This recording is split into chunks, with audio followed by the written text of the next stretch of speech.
소설가 최인훈 선생의 대표작 중에 하나가 광장이라는 소설이 있습니다.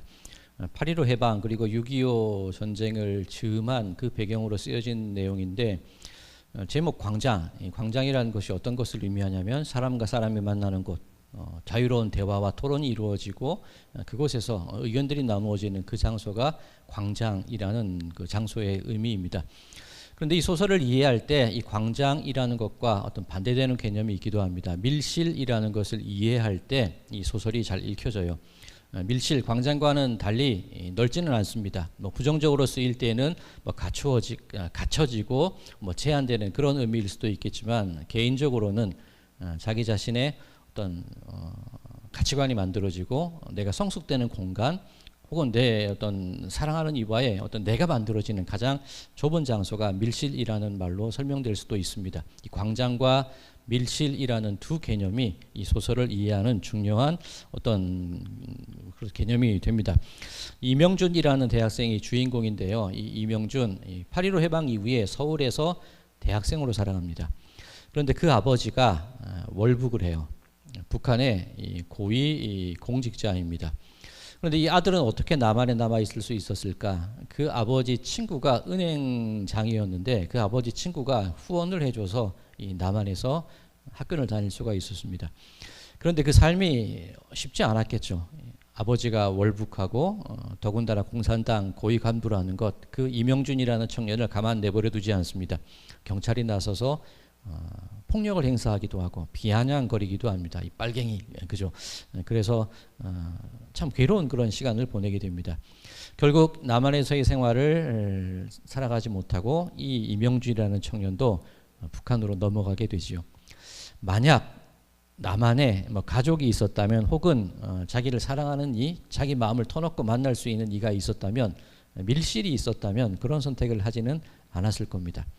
그렇게 북한으로 아버지가 있는 곳으로 갔는데 그곳이라고 해서 별반 다르지 않아요. 가보니 아버지가 자기 또래, 청년 자기 또래 여인과 결혼해서 살고 있는 겁니다.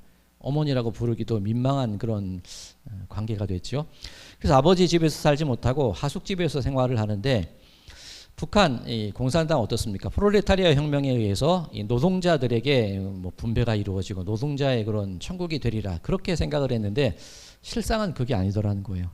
공산 정권들이, 독재자들이 자신의 권력과 체제를 유지하기 위해서 그 광장을 통해서 사람들을 억압하고 사람들의 자유를 막는 그런 일들이 일어나고 있다는 겁니다. 거기서 이 신문사 기자로 일을 하게 되는데, 자기가 쓰는 기사들이 다 그런 거잖아요. 체제를 찬양하고 북한 체제를 찬양하는 그런 것만 쓰게 되니까 이 북한에서의 광장도 그렇게 힘든 시간을 살아갈 수밖에 없었다는 겁니다. 자, 다행인지는 모르겠는데 은혜라는 한 여자 청년을 만나서 서로 사랑을 하게 됩니다. 그리고 미래를 꿈꾸게 되죠. 이 밀실을 갖게 되는 겁니다. 자기만의 공간을 만들어가는 겁니다. 그런데 이 은혜라는 청년도 발레를 하는 청년인데 러시아 발레단에 가기 위해서 떠나버려요. 얼마나 그 마음이, 광장에서도 안식을 누리지 못하고 밀실에서도 평화를 얻지 못하는, 남한과 북한 그 어느 곳에서도 살아가지 못하는 처지가 된 게 이 미명준이라는 주인공입니다. 그때 6.25가 일어나게 되죠. 인민군으로 끌려가서 전쟁을 벌이게 되는데, 낙동강 전선, 그죠? 이 인민군과 연합군의 가장 치열했던 전투 중에 하나지 않습니까? 이 한국당이 한반도가 완전히 공산화되느냐, 아니면 또다시 반전의 기미를 얻을 수 있느냐, 그런 곳에서 이 은혜라는 청년, 러시아에 간 줄 알았던 그 청년을 만나게 됩니다. 그리고 둘이 사랑을 확인하게 되고 밤을 보내게 되지요. 그리고 이 은혜라는 청년이 임신을 하게 됩니다. 자, 그 사실을 알고 이 은혜 청년이 기뻐했을 텐데 그 후에 전사를 하게 돼요. 그러면 이 이명준이라는 청년 어떻습니까? 이제 이 가정을 이루고 이제 아이를 낳고 나만의 밀실을 만들고 살아갈 수 있을까, 그런 꿈을 꾸었는데 그게 다 허사가 돼요. 전쟁이 끝나고 거제도 포로 수용소에서 강요를 당합니다. 북한으로 돌아갈래? 아니면 전향범이 되어서 남한에 남을래? 그죠? 이 광장과 밀실의 경계 속에서 어디로 갈 것인지 그런 요구를 받게 됩니다. 이때 이명준의 청년의 선택이 무엇이냐면 제3국으로 가는 길을 택합니다. 인도로 가게 돼요. 남한과 북한, 광장과 밀실 그 어디에서도 평안과 안식을 누리지 못했으니 떠나고 싶었던 겁니다. 그렇게 배를 타고 인도를 향해 가는데 마카오 중간 기착지가 마카오인데 그 마카오로 가기 전에 이 이명준이라는 청년이 바다로 뛰어들어 죽음을 선택하게 됩니다. 그 어디에도 남한에도 북한에도 광장에도 밀실에도 내가 살아갈 곳은 없구나 그 생각으로 자기의 삶을 그렇게 내던지게 되는 그런 내용의 소설입니다. 1960년대에 나오는 소설인데 참 우리들에게 의미 있는 그런 내용이라고 할 수가 있을 겁니다. 자, 조금 길게 설명을 드렸는데 오늘 본문 로마서 사도행전 16장 특별히 이 빌립보라는 도시를 이해하기 위해서 꼭 필요한 어떤 배경 지식이 있어야 될 터인데 바로 이 광장과 밀실이라는 이 두 개념이 빌립보라는 도시를 이해하는 아주 중요한 어떤 단서가 되기도 합니다. 자, 어떤 의미에서 그러냐 하면 오늘 본문 19절인데 여종의 주인들은 자기의 수익의 소망이 끊어진 것을 보고 바울과 실라를 붙잡아 장터로 관리들에게 끌어갔다가 라고 되어 있습니다. 여기서 장터라는 것이 헬라어로 아고라인데 아고라 어디 많이 들어보지 않으셨습니까? 토론이 이루어지는 그 장소를 아고라라고 하죠. 이 그리스 로마 시대 때부터 어떤 국방의 군사적인 내용들 그리고 정치에 관해서 토론하던 장소가 바로 이 아고라입니다. 광장입니다. 그리고 그곳에서 토론을 하며 함께 의견을 나누다 보니까 자연스럽게 재판의 기능도 담당하게 되고 그리고 상점들이 열려지게 되면서 장사하는 어떤 마켓이 되기도 합니다. 그러니까 우리가 가진 개역개정 성경에는 장터라고 되어 있는데 세번역 성경에는 광장이라고 번역이 되어 있고 공동번역 성경에는 광장 법원이라고 번역이 되어 있습니다. 그런 의미를 가지고 있는 곳이 이 광장입니다. 이 로마 이 빌립보라는 도시가 어떤 도시였는가? 우리 지난주 가만히 생각해 보시면 빌립보를 소개할 때 마케도냐의 첫 성이고 로마의 식민지였더라 그랬죠. 마케도냐에서 가장 큰 성 그리고 콜론이라는 이름을 붙일 수 있는 정도 어떻게 보면 리틀 로마예요. 이 빌립보가 계획도시 있는데 어떻게 세워지게 되었냐면 어떤 로마의 계획에 의해서 세워지게 됩니다. 군인들과 퇴역한 은퇴 군인들을 그곳으로 보내서 도시를 개척하게 하고 그 도시를 다스리게 했었습니다. 로마의 가치가 심어져 있는 곳, 로마의 가치가 발휘되는 그 장소가 바로 이 빌립보라는 도시입니다. 자, 그런데 이 로마가 많은 어떤 유화 정책을 펼쳐요. 뭐 당연하게 다른 나라를 정복하고 많은 민족들을 로마로 흡수하다 보니까 그런 관용적인 정책을 펼치기도 하는데 로마가 용서하지 못하는 것이 한 가지가 있었는데 그것이 무엇이냐면 소란을 일으키는 것을 허락하지 않아요. 소동을 일으키는 것을 허락하지 않는단 말입니다. 그러니 오늘 이 본문 말씀을 보면 이 바울과 실라가 왜 고발을 당하게 됐습니까? 귀신 들려서 점을 치는 한 여종에 귀신을 내어 쫓게 되죠. 그러자 그 여종의 주인들은 주인이 한 명도 아니었어요. 주인들이라는 겁니다. 얼마나 그 점쳐서 얻는 수익이 컸겠습니까? 그러니 이 여종 하나로 여러 명이 주인이 되어서 그 돈을 나눠 먹고 있었던 거죠. 그 귀신을 쫓아내니까 더 이상 돈벌이가 없죠. 그 큰 사업이 안 되는 거예요. 돈벌이가 없어지는 겁니다. 그러면 바울을 고발할 때 어떻게 고발해야 됩니까? 귀신을 쫓아서 우리가 돈벌이를 못하게 됐으니까 그걸로 고발을 해야 되는데 말이 안 되지 않습니까? 한 여종이 귀신 들렸다가 노임을 받게 되면 구원받은 겁니다. 한 사람의 가치, 한 사람의 삶을 되찾은 날인데 기쁜 날이 되어야 되는데 이 사람들한테는 자기 돈벌이가 끊어진 날입니다. 바울을 고발하기는 고발해야 되는데 조금 빈약해요. 그죠? 자기들 그 경험으로 얘기하기는. 그러니까 바울을 어떻게 고발을 했느냐? 오늘 21절입니다. 로마 사람인 우리가 받지도 못하고 행하지도 못할 풍속을 전한다 하거늘. 로마의 가치를 흔들고 이 빌립보 도성을 소동하게 하였다는 거짓으로 고발을 하게 된 거죠. 그러면 로마의 입장에서는 당연하게 로마의 가치와 로마의 평화를 위협하는 존재는 그냥 내버려 둘 수가 없는 겁니다. 자, 우리나라 같은 경우에 좀 이렇게 분쟁이 일어나고 싸움이 일어날 때 경찰을 부르지요. 경찰이 보통 어떻게 합니까? 바로 잡아들입니까? 훈방을 합니다. 어르신 여기서 이러시면 안 돼요. 그러지 마세요. 그리고 보내죠. 우리는 단일 민족이니까 가능해요. 그죠? 어차피 한 지역, 한 도시, 한 가족이기 때문에 잘못이 일어나도 그냥 풀어주고 그러지 마세요. 그냥 훈방이 가능한데 로마는 그게 아니에요. 결코 풀어줄 수 없는 겁니다. 그러니까 감옥에 가두게 되는 거죠. 자, 로마의 광장이라는 것이 그렇습니다. 원래는 토론이 이루어지고 올바른 재판이 이루어지고 올바른 의견 나눔이 있어야 되는데 지금 빌립보에 나타난 광장의 의미는 어떻습니까?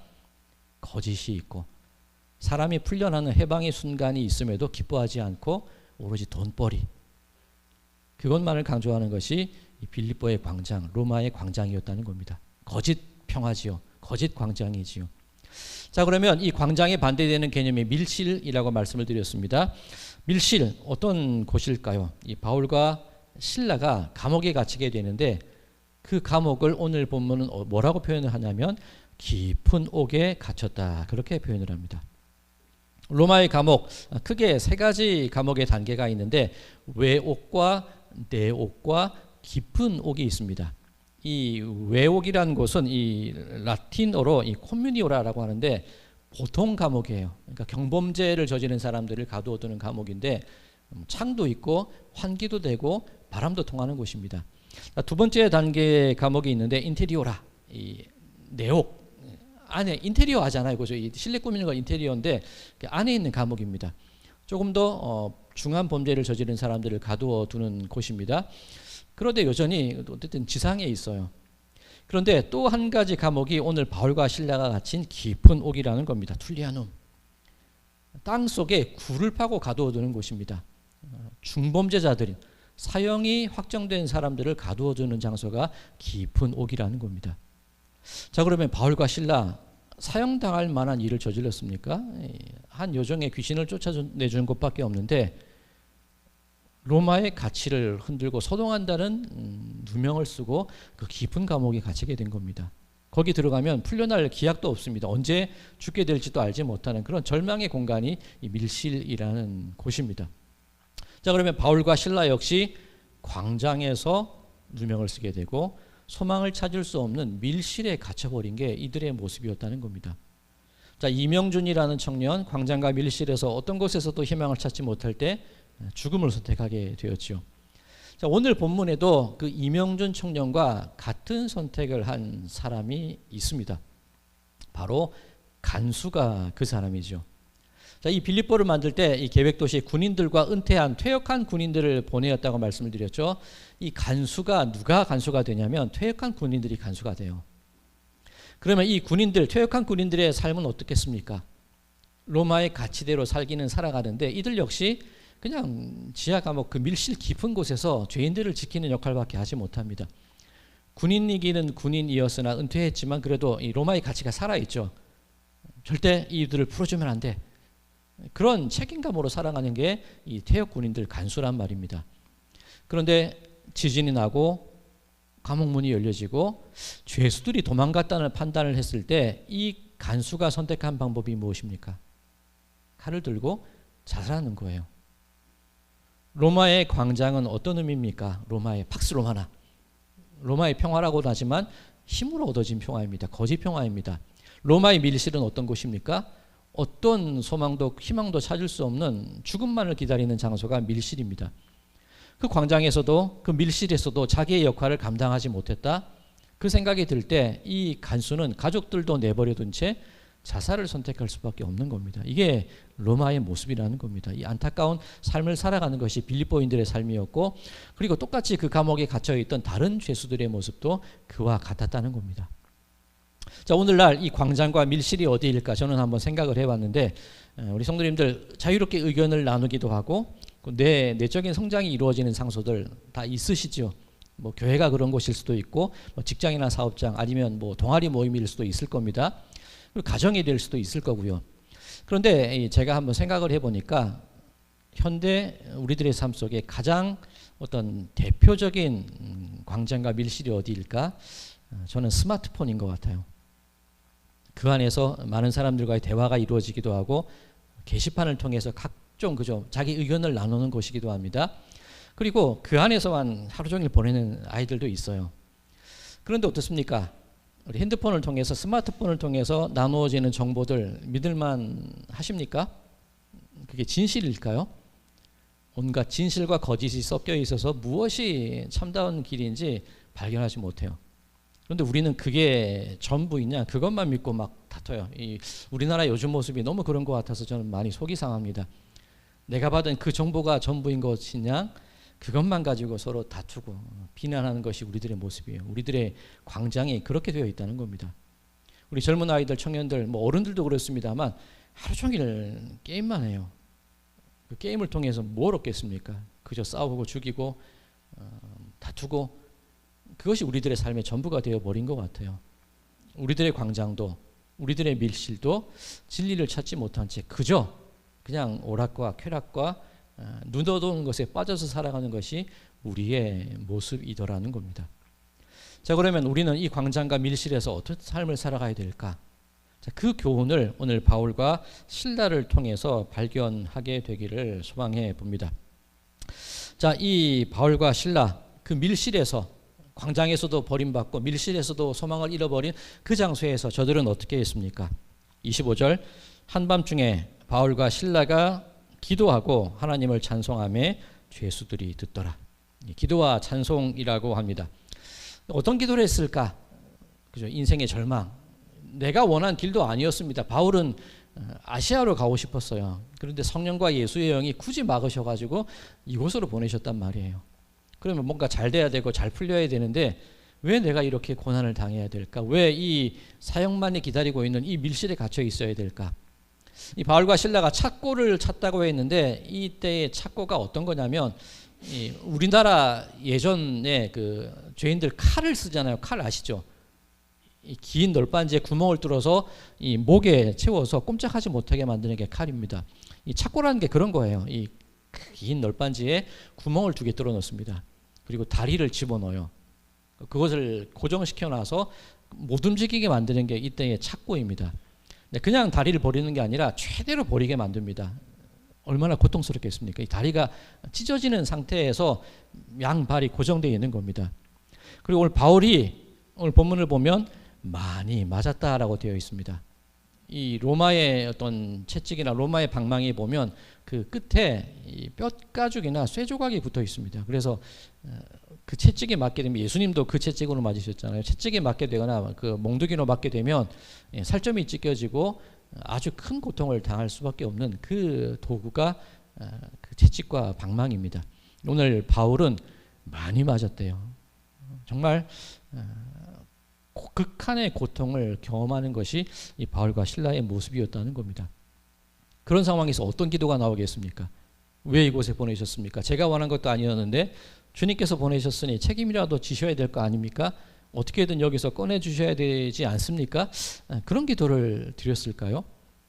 성경에 보면 그런 극한의 상황이나 슬픔과 아픔의 상황 속에서 기도한 많은 신앙의 우리 선배들의 모습이 있습니다.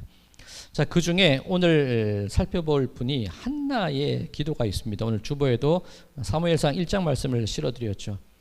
이 한나 여인인데 이 아이를 낳지 못해요. 유대인들에게 있어서 아기를 낳지 못한다는 것은 그저 그냥 불임을 의미하는 게 아니라 하나님께 버림받은 것을 의미하는 겁니다.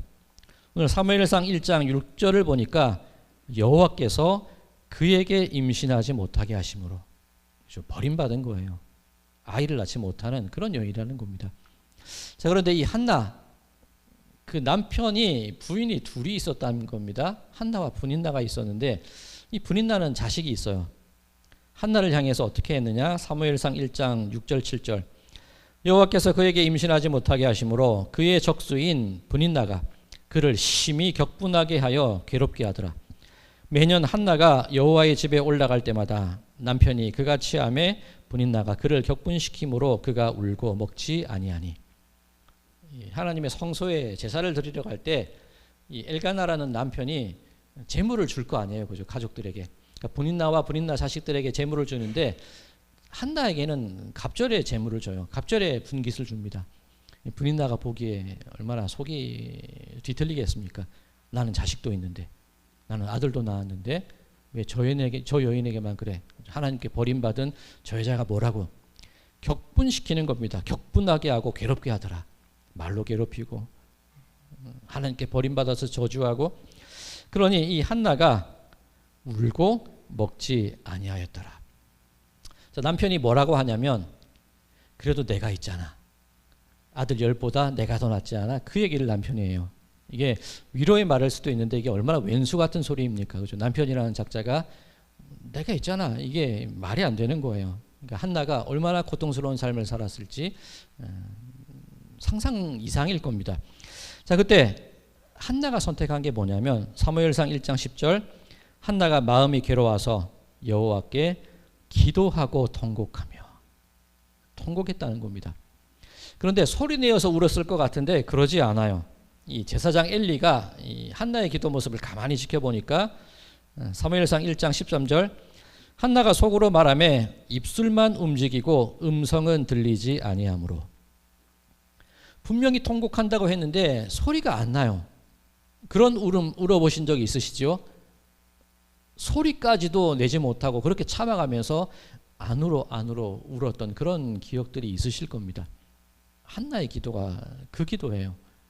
눈물의 기도입니다. 통곡의 기도입니다. 얼마나 힘들었고 얼마나 절망적이었고 얼마나 괴로웠으면 소리도 내지 못하는 기도를 드렸을까. 자, 그런데 한나의 기도의 제목이 변화되는 순간이 있습니다. 사무엘상 1장 10절과 11절 한나가 마음이 괴로워서 여호와께 기도하고 통곡하며 서원하여 이르되 만군의 여호와여 만일 주의 여종의 고통을 돌아보시고 나를 기억하사 주의 여종을 잊지 아니하시고 주의 여종에게 아들을 주시면 내가 그의 평생에 그를 여호와께 드리고 삭도를 그의 머리에 대지 아니하겠나이다. 자, 하나님 아들 주시면 바칠게요. 그 내용이 아닙니다. 이 사업 잘 되게 해주시면 제가 헌금 많이 드릴게요. 이 일 잘 풀리면 하나님 제가 잘하겠습니다. 그 내용이 아닌 겁니다. 사사시대입니다. 사사시대의 특징이 무엇이냐면 자기 소견에 옳은 대로 살아가던 사람들이 가득했던 시대가 사사시대예요. 하나님이 보시기에도 속상하고 마음 아픈 시대가 그 사사시대라는 겁니다. 그런데 그 어두운 시대에 하나님께서 한 사람을 택해서 그 시대에 빛이 되려는 계획을 가지고 계셨습니다. 그 사람이 바로 사무엘이죠. 그 사무엘을 누구에게 주셨냐면 한나에게 주시는 겁니다. 그 통곡하고 슬퍼하고 버림받았고 그 어디에서도 광장과 하나님께 예배드리고 의견을 나누는 광장에서도 그 가정에서도 그 남편에게도 위로와 안식을 받지 못했던 그 한나를 통해서 하나님이 사무엘을 준비를 시키는 겁니다. 하나님의 부르신 우리는 그저 우리의 지혜로는 알지 못하지만 가장 완전한 길로 인도하시는 분이잖아요. 한나의 기도가 어떻게 바뀌었냐? 슬픔과 통곡으로 시작된 기도가 제가 하나님께서 이 어두운 시대, 이 사사시대, 자기 소견에 옳은 대로 살아가는 시대를 관통해서 하나님의 뜻을 이루어 가시는 그 사람을 보내신다면 저를 사용하여 주시옵소서. 제 아들이 그 당신의 일을 행하는 바로 그 사람이 되기 원합니다. 기도가 바뀌는 거예요. 자, 이 기도, 예수님의 어머니 마리아의 기도가 그 기도 아니었습니까? 천사가 나타나서 마리아에게 얘기합니다. 네가 아들을 낳을 것인데 이름을 예수라 하라. 마리아가 대답하지요. 나는 남자를 알지 못하는데 그런 일이 어떻게 나에게 일어날 수 있겠습니까? 정혼밖에 하지 않았는데 아이를 가진다, 임신을 한다, 죽음을 의미해요. 사람들이 비난과 비아냥, 돌에 맞아 죽을 그 위기에 처하는 그 상황이란 말이에요. 그런데 마리아가 했던 얘기가 무엇입니까? 누가복음 1장 38절 마리아가 이르되 주의 여정이오니 말씀대로 내게 이루어지이다. 말씀대로 내게 이루어지이다. 이 인류를 향한 계획, 하나님의 그 크신 계획과 인도하심 어떻게 이루어지냐면 너를 통해서 내가 그 일을 해나갈 거야. 하나님의 말씀을 하시는 거예요. 내 위기의 순간, 죽임당할 수도 있는 순간, 온갖 비난과 절망의 순간, 그런데 하나님이 나를 사용하시겠대요. 그때 마리아의 고백, 한나의 고백도 똑같습니다. 주여, 저에게서, 이 여종에게서 당신의 뜻이 이루어지기를 원합니다. 그 기도가 바로 오늘 바울이 드렸던 기도의 내용이라는 겁니다. 자, 사도행전 16장이 시작되면서 바울의 2차 선교 여행이 시작되면서 어떻게 사도행전 16장이 시작됐습니까? 바울이 더베와 루스드라에도 이름에, 한번 말씀을 드렸죠. 루스드라 어떤 것입니까? 예전에 바울이 사도행전 14장에 돌에 맞아 거의 죽은 바 되어서 시체인 줄 알고 버림받은 곳이 루스드라예요. 그런데 바울의 2차 선교 여행, 지금 이 빌립보로 가는 도중에 첫 출발점이 루스드라입니다. 내 트라우마의 장소, 내 아픔의 장소, 내 죽음의 장소, 내가 결코 가고 싶지 않은 그 장소에서 하나님은 내 믿음의 아들 디모데를 만나게 하세요. 그 출발이 그거였다는 겁니다. 그럼 바울 지금 빌립보 감옥 가운데, 그 깊은 지하 감옥 가운데 갇혀서 기도하고 있는데 바울의 기도가 나 피하게 해주세요, 나 살려주세요, 그 기도였을까요? 바울은 알아가고 있는 겁니다. 내 눈물의 장소, 내 죽음의 장소가 하나님의 일하심의 장소였다면 바로 이곳도 하나님이 일하시는 곳이 될 줄로 믿습니다. 그 기도가 바울과 실라가 드렸던 기도였다는 겁니다. 찬양했다 그러죠. 바울과 실라가 찬양했는데 한밤중에 바울과 실라가 기도하고 하나님을 찬송하며, 이 쉼네오라는 그 헬라어를 쓰는데 그죠? 이 영어 찬미, 찬양, 하나님께 감사와 하나님께 영광을 돌리는 그 찬송이에요. 어떻게 그 찬송을 부를 수 있었겠습니까? 자, 이 찬송이 어떤 의미가 있냐면, 제가 다니엘 3장 오늘 주보에도 준비해 드렸는데, 다니엘의 세 친구가 있었죠. 사드락, 메삭, 아벳느고. 느부갓네살 왕이 우상을 하나 만들어요. 신상 우상을 하나 만듭니다. 그리고 낙성식을 합니다. 이방 우상을 섬기는 그 신전과 신전을 만들어 놓고 이제 그 개업식을 하는 거예요. 절하지 않으면 내가 불태워 죽이겠어. 사드락, 메삭, 아벳느고는 절하지 않죠. 느부갓네살 왕이 막 화가 납니다. 그리고 이 갈대아인들이, 그 동네 사람들이 고발을 해요. 저 세 사람 절하지 않네요. 근데 평소보다 7배 뜨거운 풀무불을 준비를 시킵니다. 이 사드락, 메삭, 아벳느고 세 사람을 불 속으로 집어넣는 그 간수들 역시 불에 타 죽을 만큼 뜨거운 불이었어요. 그런데 어떤 일이 일어납니까? 다니엘 3장 24절 25절. 그때에 느부갓네살 왕이 놀라 급히 일어나서 모사들에게 물어 이르되, 우리가 결박하여 불 가운데 던진 자는 세 사람이 아니었느냐 하니, 그들이 왕에게 대답하여 이르되, 왕이여 옳소이다 하더라. 왕이 또 말하여 이르되, 내가 보니 결박되지 아니한 네 사람이 불 가운데로 다니는데 상하지도 아니하였고 그 넷째의 모양은 신들의 아들과 같도다 하고, 분명히 묶여서 3명을 불 속에 던졌는데 묶여지지 않은 4명이 그 가운데 있다는 겁니다. 바울과 실라가 결박됐어요. 움직이지 못해요. 착고에 채워졌습니다. 그런데 그 가운데 누가 함께 계시다는 겁니까? 하나님이 그 가운데 함께 계시다는 겁니다. 자, 이때 느부갓네살의 고백이 중요한데, 이 다니엘 3장 28절, 느부갓네살이 말하여 이르되 사드락과 메삭과 아벳느고의 하나님을 찬송할지로다. 바울과 실라가 감옥에서 드린 찬송이 이거예요. 불 속에서 결박되지 아니한 4명이 부르는 찬송. 결과를 알고 부르는 찬송이 이때의 쉼네오 찬양이라는 겁니다. 묶여있지만, 갇혀있지만, 사형의 결론밖에 주어지지 않았지만, 그 광장과 밀실에서 버림받았지만 나는 하나님이 함께 하심으로 승리할 것을 믿습니다 라는 그 찬양이 바울의 찬양이었다는 겁니다. 자, 이후에 바울이 이때의 기도와 찬송, 이때의 형편을 무엇이라고 고백했느냐? 데살로니가전서 2장 2절의 말씀입니다. 바울의 고백입니다. 너희가 아는 바와 같이 우리가 먼저 빌립보에서 고난과 능력을 당하였으나 우리 하나님을 힘입어 많은 싸움 중에 하나님의 복음을 너희에게 전하였노라. 우리 하나님을 힘입어 많은 싸움 중에, 감옥에서 드린 찬양과 감옥에서 드린 기도의 내용이 그거라는 거죠. 하나님이 도우셔서 내가 지금 싸우고 있는 거라는 그 찬양과 그 기도를 드린다는 겁니다. 자, 만약 이 어려움만 피하게 해주십시오. 살아나가게 해주십시오. 이 일만 이루어 주시면 제가 뭐든지 하겠습니다. 그 기도였다면 지진이 나고 감옥문이 열렸을 때 야, 하나님이 우리를 드디어 구원해 주셨네. 도망치면 돼요. 그죠? 그런데 바울은 도망치지 않았다는 겁니다. 눈앞에 있는 그 문제가 바울의 기도의 제목이 아니었다는 거예요. 더 먼 곳을 바라보는 겁니다. 더 큰 비전을 바라보는 겁니다.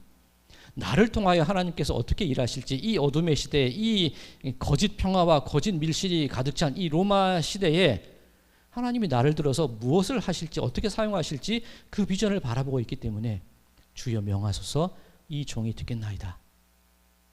바울의 기도는 먼 곳을 바라봤기 때문에 눈앞의 문제가 해결되고 해서 그것을 피하는 것이 아니었다는 겁니다. 자, 오늘 설교의 제목이 광장과 밀실을 벗어나 교회로라고 제목을 지어봤습니다. 만약에 우리의 기도가 내 눈앞에 있는 문제만을 피하기 원하는 기도를 드린다면 광장과 밀실을 벗어났으면 도망치게 될 겁니다. 그런데 바울의 기도는 그게 아니었다는 겁니다. 자, 교회, 에클레시아, 만남이죠. 모임이죠.